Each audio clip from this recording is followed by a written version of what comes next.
Le processus de prise de décision implique plusieurs régions du cerveau fonctionnant en tandem. Cela commence par la collecte d'informations par les organes sensoriels, qui sont ensuite transmises à différentes parties du cerveau pour le traitement. Les informations sensorielles peuvent inclure tout ce que nous voyons, entendons, sentons, goûtons ou touchons.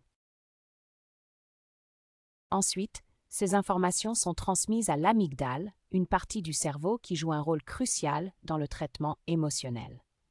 L'amygdale évalue ces informations pour déterminer si elles sont menaçantes ou non. En d'autres termes, si elles nécessitent une action rapide pour la survie. Par exemple, si vous voyez un serpent, votre amygdale peut déclencher une réaction de peur et vous inciter à fuir.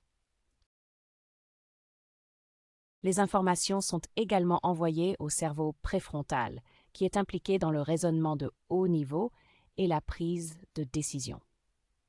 Le cortex préfrontal est responsable de l'évaluation des conséquences potentielles de différentes actions et de la sélection de l'action la plus appropriée. Cette partie du cerveau pèse les avantages et les inconvénients de chaque option, en tenant compte des objectifs à long terme et des normes éthiques.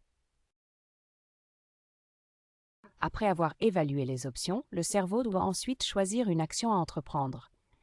Ce processus implique le striatum, une partie du cerveau impliquée dans la motivation et la récompense. Le striatum évalue le plaisir ou la satisfaction potentielle qui résulterait de chaque action possible, aidant ainsi à déterminer quelle action est la plus attrayante. Enfin, une fois qu'une décision a été prise, elle doit être mise en œuvre. Cela implique les régions motrices du cerveau qui coordonnent les muscles et les autres parties du corps pour effectuer l'action choisie.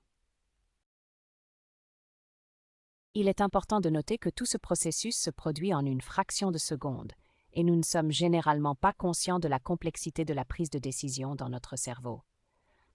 De plus, ce processus peut être influencé par divers facteurs, tels que notre état émotionnel, notre niveau de fatigue et même notre alimentation et notre environnement.